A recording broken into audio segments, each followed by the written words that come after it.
You know, I kind of enjoy a few of the little things here or there about playing online tiles, but the one major component that I miss of playing offline is I am a sucker for naming all my characters. And I know we could still kind of do it for flavor reasons on our own for funsies, but something about not having it on the screen means that my brain probably will not be able to like functionally remember any fun pun name that we come up with, and it'll just be a rotating value of sorts. But okay, before we jump into a new run, which RC is up to date? I guess never played in 3.3, so I don't know why we checked that. We play in 3.2.3.1? No. Explore delay and show travel trail. Let's see what these changes were. Oh me oh my. Let's try that out, shall we? I know that we used to have, if I went digging through some of those older ones back in like 2.9, 3.0, I think I had some more about like auto pauses on certain events, like triggering mutations and alarm traps and all that good stuff. So maybe, especially if we're going to be playing a bunch in the tournament, we'll trial that out, because those will become a bit more important when we're actually trying to win every single run instead of just getting back into the groove of things here little by little. But anywho, what do we want to try next? Fueled by pain, somebody will fueled your tank.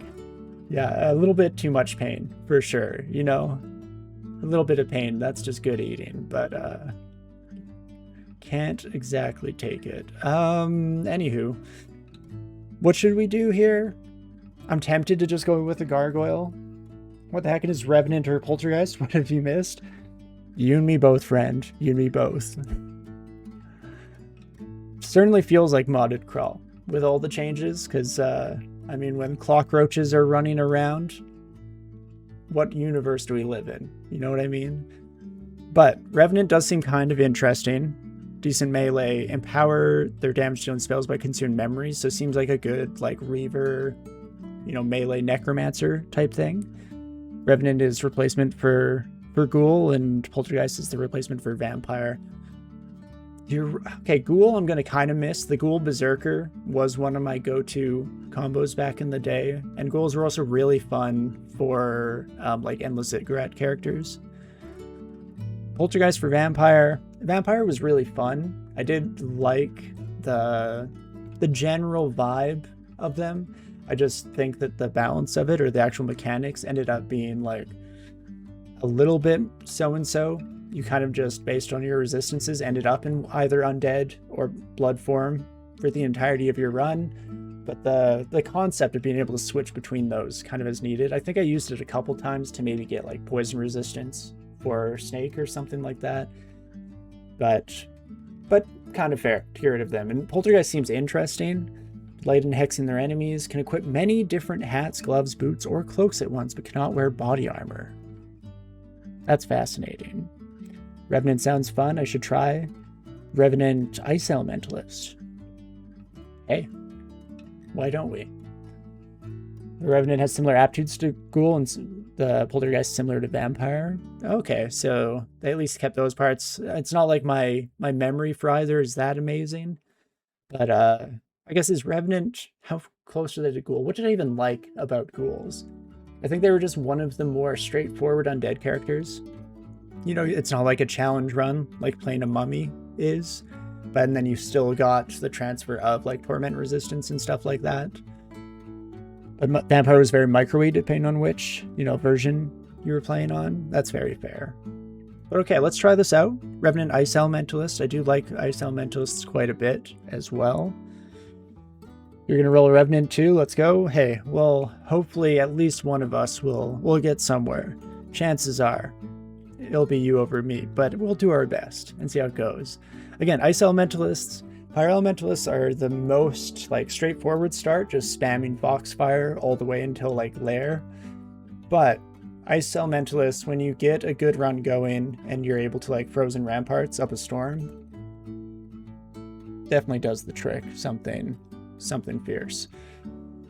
So okay, without further ado, let's just see how she goes, shall we? I prefer to fight a rat. That feels like a good welcome back to the dungeon enemy. Perfect. In fact, maybe before we do any of that... Oh, right. Can't use an ink talisman. I always forget that about being undead. Ability to transmute your body into different forms suddenly becomes a lot more difficult without the hot blood running through you or something like that. Is that the reasoning? Is that the logic? There's probably something else going on there. But regardless, outside of our pay grade, the main thing will be the effect it has on the run. Sir, I don't want to yell. I just want one of you to wake up. Thank you. And please, and thank you, just take your time, one at a time, form an orderly queue, and all that good stuff. Fantastic. Definitely check the A screen. Oh, okay. Not good enough for special ability? Excuse me? So I have claws, cold resistance, because yeah, they have the, right, they like consume the souls of their enemies. Shift A. That's a capital A. That makes sense from your earlier message. Thank you for the clarification, because my brain is not so good. Okay, so we have lower magical capacity, that's fine. All the usual undead stuff. Perform a melee attack whenever you cast damage dealing spells. Okay, so when we're doing our freeze, we're doing freeze and a melee attack. Do you have our sharp fingernails too? So that's kind of nice. I think that was actually one of the things about Ghoul. You know, it was no troll berserker in its unarmed abilities, but they still did pretty dang well in unarmed. So maybe I don't need the axe? Maybe that's crazy. So, but we recover more slowly from Doom and Banes. Where is our memory stuff? Ah, experience level 3. Well, we'll see how that goes. Revenant is super fun to play, makes melee caster hybrid fun. I mean, those words are magic to my ears, because that has always been something that I had aspirations to do in the game. I feel like the new mountain dwarves seemed like they might be able to pull off something like that as well. I don't think I ever had the chance to really experiment fully with that, but I think because they have the the better encumbrance penalties for spells. But I do like, oh geez, terrible decisions were made.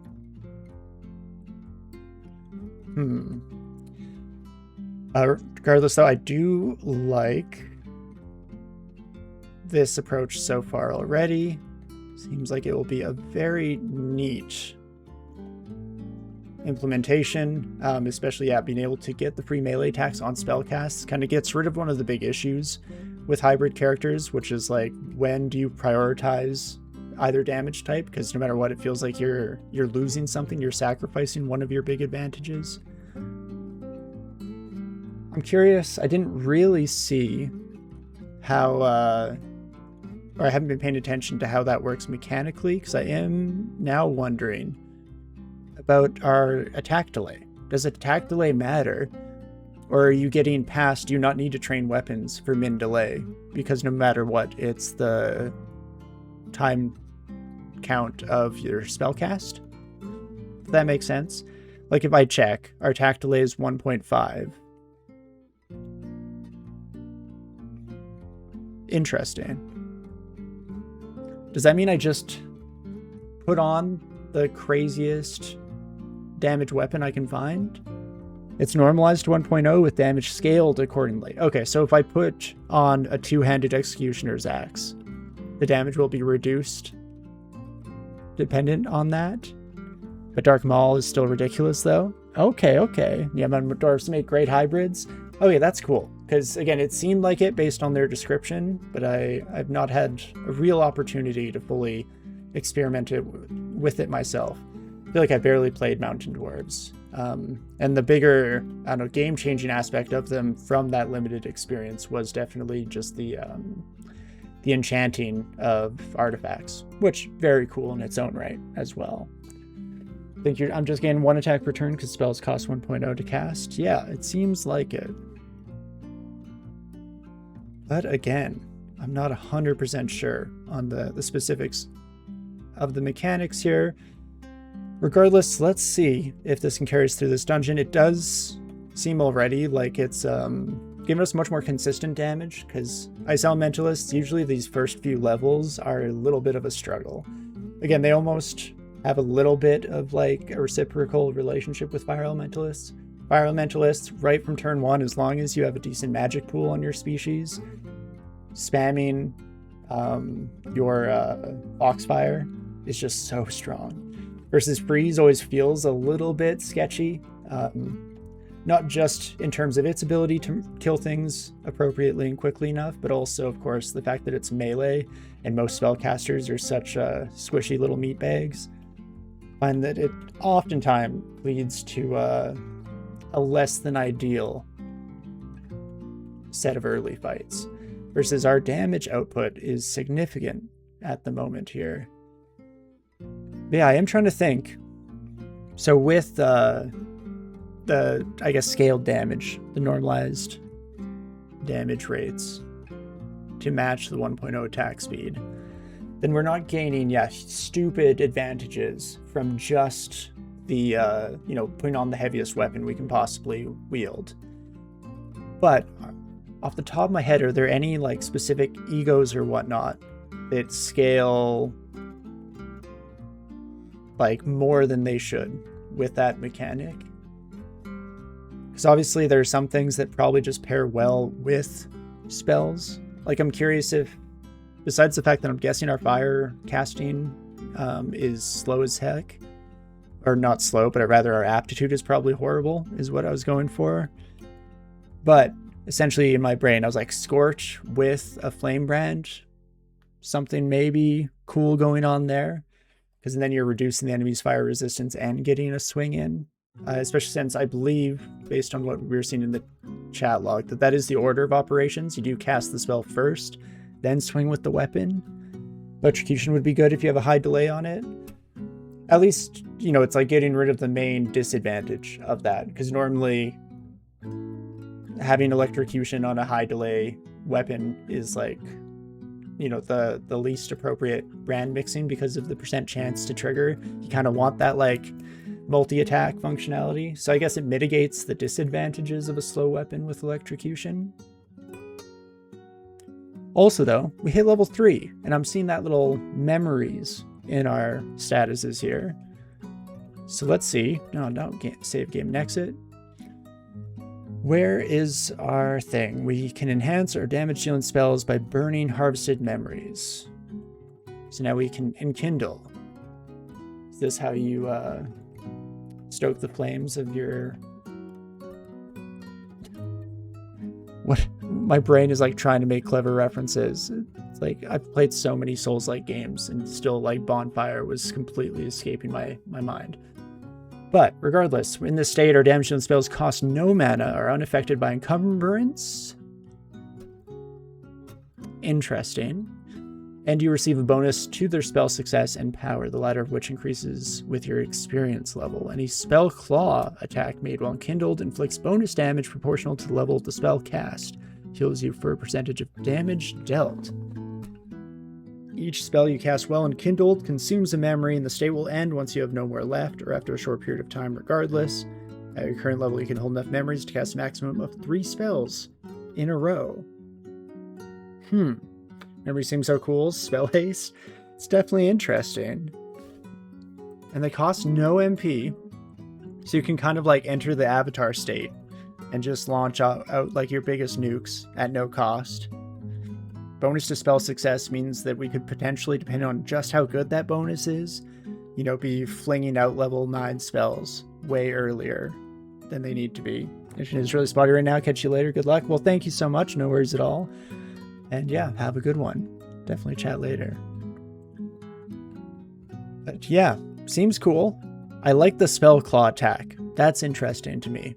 Because I was already kind of looking at the axe in our hand and wondering if it was potentially a good idea to switch over to claws. Maybe, just maybe. Let's see, if we take that off, damage rating is just 5 right now. Is that with our claws? I can't remember what normal kind of attack rating is like, but compared to our axe, which is sitting at 11, so our damage would go down at the moment here, but probably becomes a bit more worth it, especially with that enkindled kind of bonus advantage. It's interesting nonetheless.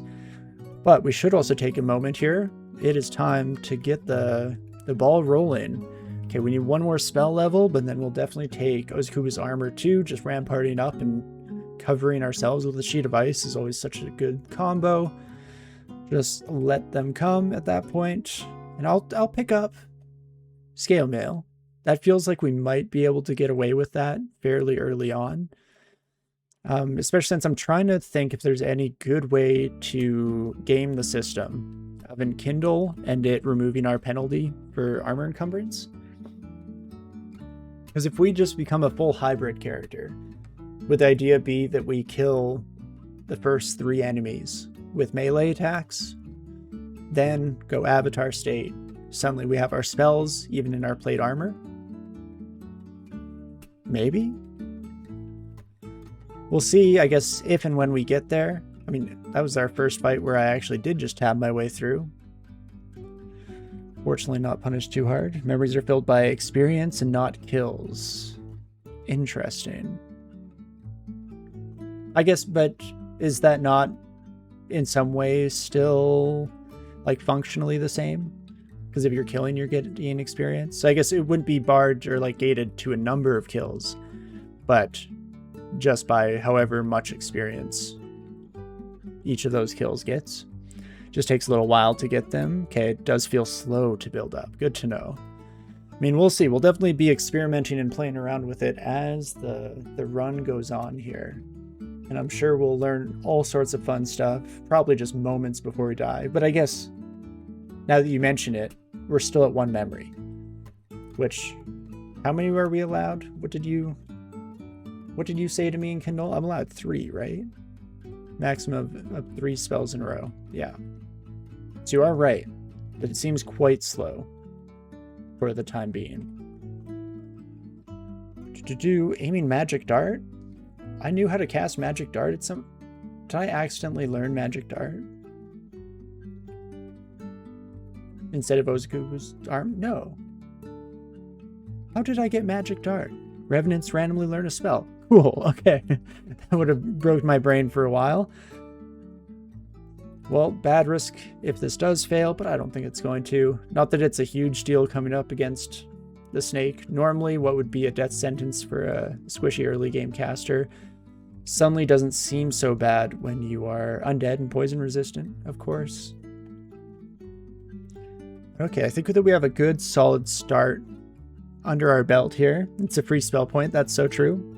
Well, at the end of the day here, Magic Dart actually a pretty solid get for us because Freeze doesn't have the range. So now we at least have something that, like in this circumstance, rather than running out there, potentially aggroing an entire room of enemies, we can instead just miscast Magic Dart and do absolutely nothing, which markedly better, of course.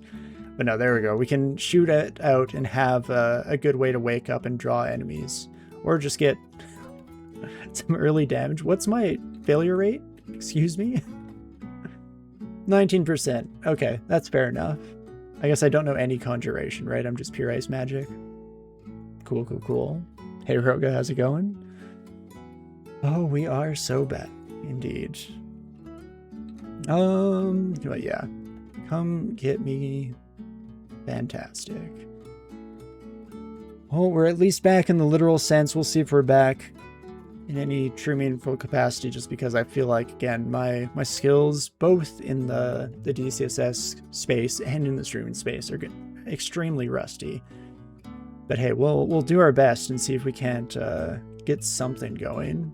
But this is a decent little corner for us to make a last stand. Oh, unfortunate in the timing there, but let's definitely head up. Stop, drop, and roll. Our worst nemesis here, immediately running into a fire-based enemy. No bueno, no bueno. Have I found a clan to join for the tournament? No, I have not. But I don't know, I'm still debating there. I don't know what kind of time commitment I can truly guarantee making. So there's also a little bit of a temptation to try without a clan this year. Maybe see if I can't solo my way into the leaderboards a little bit. But we'll see how it goes. Maybe those first few days of the tournament will kind of change my my decisions in general, regardless of what I aspire to at the moment. So we shall see, we shall see. Hello, all my buggy friends. Level 4. I don't think we had too much to really draw into right away. We did get another spell level, so that was Kubu's armor. I think it's still the plan. It's not going to help us against our fire beetle pal, but in general, I think this will increase our survivability by quite a fair margin. Then I'm curious, at like 1, 5, and 5, if I run back to my stairs. Okay, excuse me. Pardon me. Just squeezing on by here, my dart slug friend. Let us put on the ringmail shirt and see how that affects things, because it over doubles our AC from 2 to 5. I mean, 14% is not great. Maybe we'll hold off slightly longer. Also does put any chance of using magic dart completely out the window. But again, I think that that's fine for now. Mercury arrow. Feels like it's been longer than a year that I've been gone. Because I definitely don't recognize just so much of what's going on in the game. But hey, that makes it fun and exciting at the very least. And I'm sure, you know, when I get to the later parts of the game, because that's the one thing. I know a little bit about changes to Zot, because I found some interesting orb statues outside of the Economical Temple in my one run that I've played.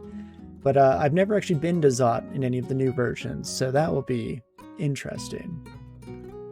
You highly suggest joining a clan. Adds a whole different aspect. Personally, you love getting your clanmates to spectate you when you're in a jam. That is true. I do like that idea a lot, and getting to kind of like problem solve together to make the best of any given situation is fun.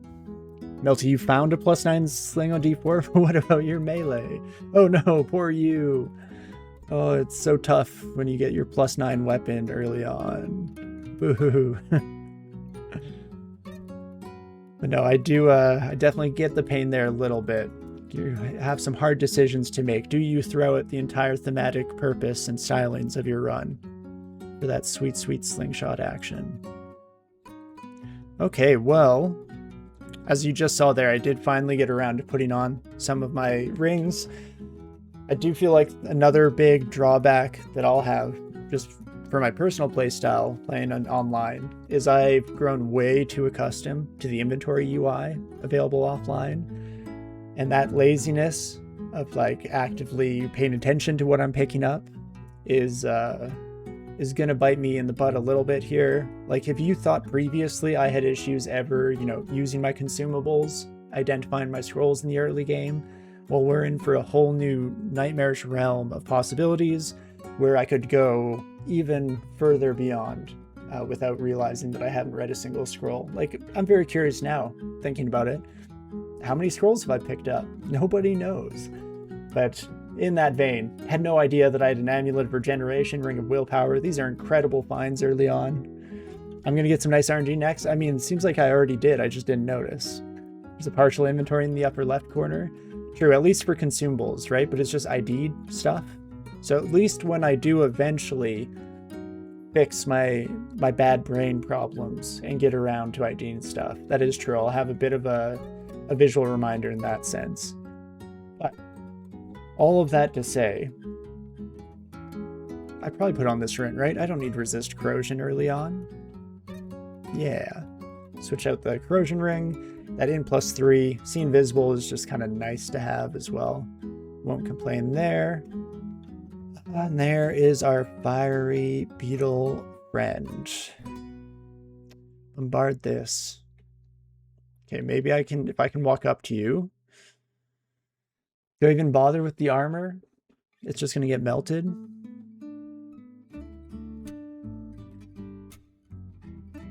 I probably do ramparts. Ramparts is still good for increasing our damage output here. And then one freeze does the trick. So maybe I was putting a little bit too much thought and concern into what ended up being a relatively straightforward fight. But hey, you never know.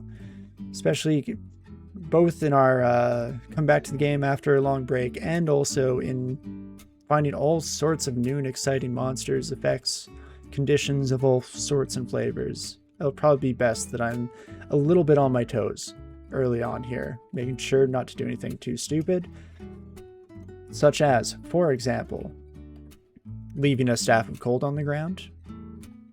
You know, as a completely irrelevant random example. Hello, Grinder. Well, that willpower ring is paying dividends here as we do resist. In fact, what is your odds of paralyzing us? 29%, still kind of good. So let's not get too cocky about it all. Can I take Grinder? Probably not, right? I have no evocables at this stage. Wow. Decent number of potions, none of which we really have any ideas what they do. I do have some memories, so I can go sicko mode potentially in this fight. Might be a good opportunity for experimenting. Do I just go for it? Because what's the other option here? We could also take a look at like our chances with a throwing net, 50%. Jimmy Schwab, not great. You know what? Let's let this son of a gun. Let them come.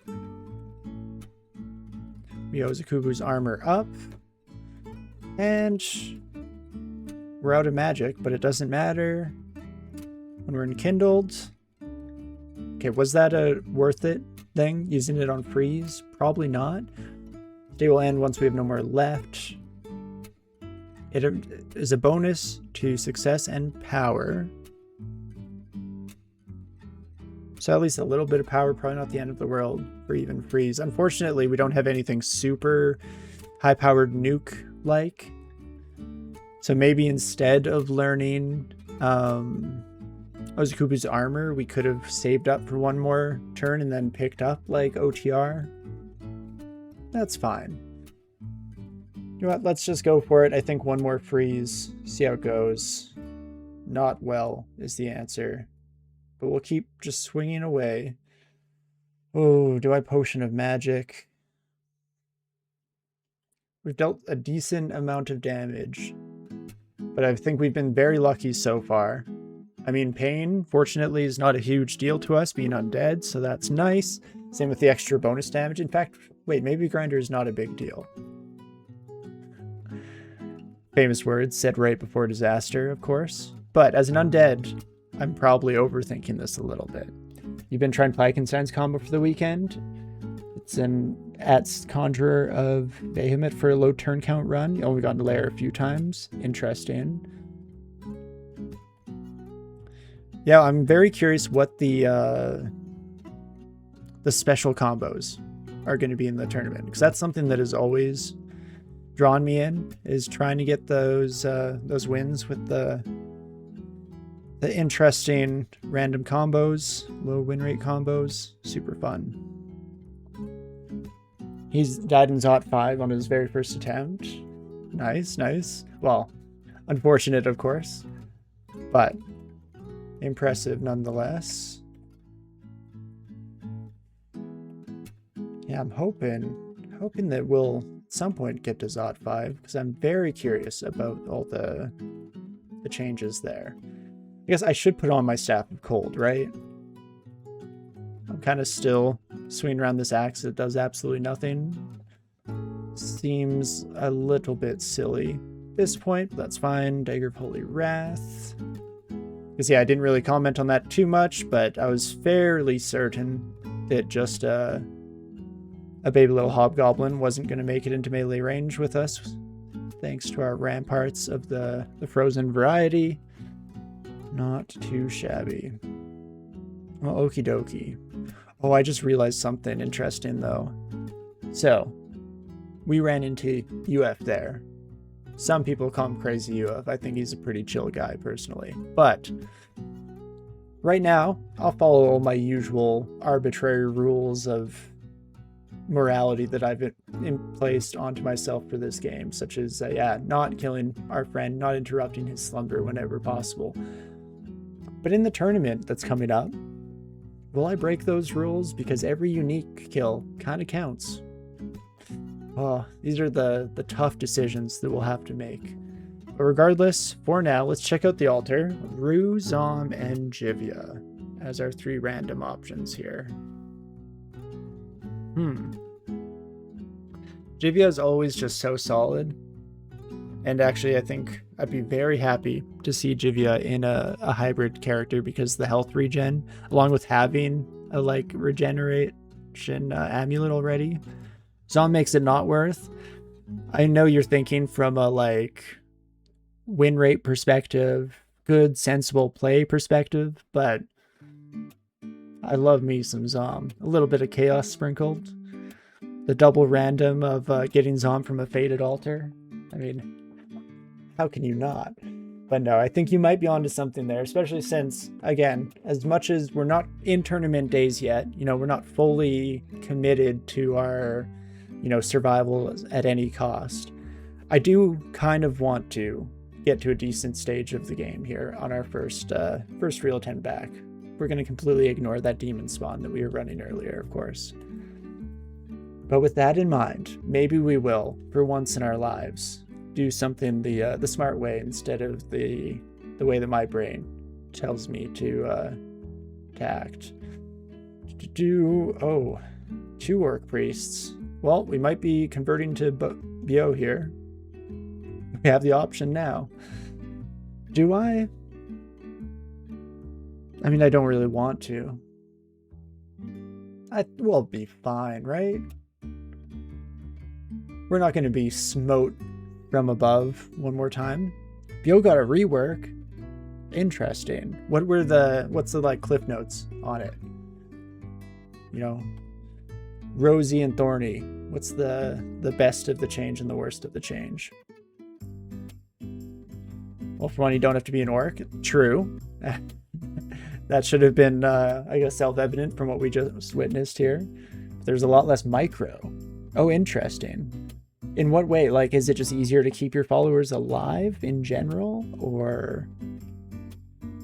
because I do feel like, yeah, that the micro has always been the hallmark of the combo there for me, because it's a whole lot of, okay, everyone run over this direction. Now just a few of you come next to me so I can pull them downstairs. You can get a few powerful followers and exchange them, but you gotta fight them first. Oh, interesting.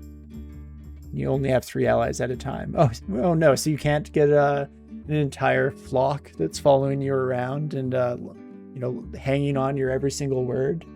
But where's my Messiah complex what's it gonna think about that change? You know, it totally makes sense, and I definitely understand the appeal of it, but I feel like I'm definitely gonna, at the very least, miss seeing the whole crowd. Hello, Dowen. Do you know what? I'm gonna let you come around this corner. Yeah, this was a great decision. Perfect. I'm a genius. You love the lore change that all orcs are just other species mutated by BO. Oh, that's cute. I do like that. Orcs you encounter in dungeons will sometimes turn friendly or neutral, but only for that floor. Okay, so still get the best of both worlds. Can't complain too much then. I get my extreme army of followers, and I get the quality of life improvement of actually maybe for once being able to keep my friends alive. Is that a different Spike Club Ogre? Well, that's interesting. I mean, we're at least at 50 health now, right? They're probably like a 40 hit. Yeah, 41. I mean, there's a chance. When I was at Kubu's, I go up to 11 AC. Yeah, this son of a gun is dying before it matters. Hell yeah, brother. Okay, so maybe we don't actually have to exclude that other one, and there's a good chance we'll be able to take them. But no, all of those VO changes definitely seem interesting. Maybe we'll have to try them out. I don't know, does it make sense? Should we do so in a tournament run context? I mean, we'll see, I guess. I don't really expect, based on my history of gameplay in DCSS. I don't expect we'll be win streaking by any means, but I definitely want to get a little bit more creative, especially if I do end up finding a decent amount of time to participate in the tournament. Then I think we'll have, you know, it'll be a good opportunity to fool around a little bit as well, have some fun. You, sir, please come right this way. Yikes. Maybe I was a little bit too cocky with this. I say maybe as if that's up in the air by any means. And, oh man, I do have so many consumables. Okay, so last time I dealt a decent amount of damage, just throwing everything we had against this son of a gun. Because do I gain anything for enkindling here?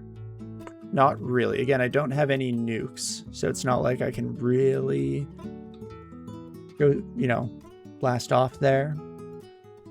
What else? What else? We have our one net. No evocables is crazy. What is the chance? It's 72%. I like those odds. Never doubt in our minds, of course. And nice, yeah, great minds think alike with the net there. One of the rare times that I'm in that category. Interesting.